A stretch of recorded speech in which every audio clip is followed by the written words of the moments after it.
I'm Chuck Conconi. My guest today is the economic historian who has written, Bruce Bartlett, of course, who has written this book, The New American Economy. Bruce, thank you so much for being here. Happy to be here. You know, it's interesting that we are having an economic crisis. It's a frightening thing, but the recent message is the economy is doing much better, but then unemployment is rising. What is that? What's happening? Well, I think employers are going to be very, very reluctant to hire new workers in this economic expansion. Their profits have been battered. Their balance sheets have been battered. There's a lot of costs associated with hiring workers that goes beyond wages, that includes benefits for health especially. They've been rising at double-digit rates. And I think that what they're going to try to do going forward is get by as best they can with the workers that they have. Work them longer with overtime, buy them new equipment if necessary to help augment their work so that they can just get by as much as they possibly can without hiring new workers. I think it's going to be at least a year or more before they finally reach the point where they feel like we've just got to get some help in here. And I think we're looking at double-digit unemployment for a considerable length of time. That sounds pretty frightening, though. I mean, if the economy is improving, what does that do for the confidence of investors?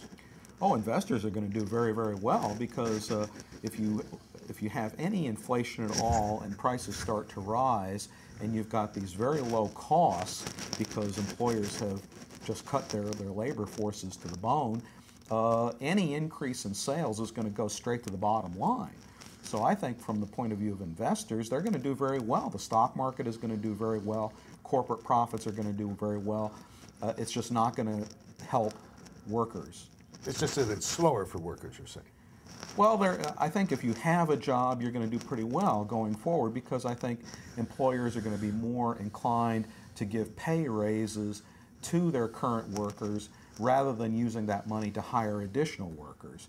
So you're going to see rising productivity and relatively stagnant labor forces to the extent that businesses need additional help. I think they'll hire temps, they'll outsource, they'll do whatever they have to do to avoid hiring full-time employees, maybe part-timers. And so that's going to create a real two-tiered labor system where the people with jobs are doing very, very well, but nobody else can get a job. It's going to be very much like the situation in Europe. Now, you're an economics conservative, or have been. You were domestic advisor to President Reagan when we went through the period of all the extensive tax cuts. Was that a mistake? Did that cause the problems we're in today? No, some of my friends on the left would say so, but I think that the Reagan policies were exactly the right ones. And remember, people now have forgotten how terrible the inflation problem was of the 1970s. I remember once getting a mortgage on a house for 12%, considering myself lucky. And those were the kinds of problems Reagan was dealing with. And people remember Jimmy Carter gave his malaise speech and said, basically, it's all over. We've got to just learn to be poor from now on. And almost all economists thought that bringing inflation down from the double-digit levels where it was in 1980 to a tolerable level would have required decades or a recession equal to the Great Depression.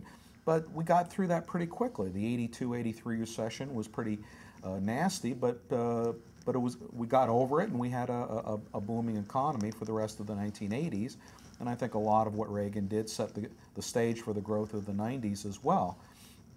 So I think what he did was right then, but you can't use a one-size-fits-all economic policy and say, okay, this worked once, let's just keep doing it again and again and again, regardless of the economic circumstances. And that's the problem we're in right today, is that I think a lot of Republicans are still trying to use Reagan's policies in a completely different set of circumstances, and they're not working. What will work for today? You know, we're running out of time, so just as quickly as you can tell us, you being the historian you are. Well, we have to get consumers and businesses spending again. And as long as we have deflation, falling prices, people are going to tend to put off purchases in hopes that they can get a better deal later. It's only when they perceive that we've hit bottom and that prices will be rising in the future that they really get out there and start spending. So I think we're right on the knife edge where things are starting to turn up. And I think once the Fed starts to tighten, that will be a signal to the country that we really are past the bottom. And I think that's going to lead to, I think we're going to have quite a vigorous recovery in terms of GDP, but again, not in terms of jobs. Bruce, I feel better now that I've talked to you. Bruce Bartlett, thank you for being here. The book, The New American Economy. Economy? Economy, yes. Thank you. I'm Chuck Conconi, and this has been Focus Washington.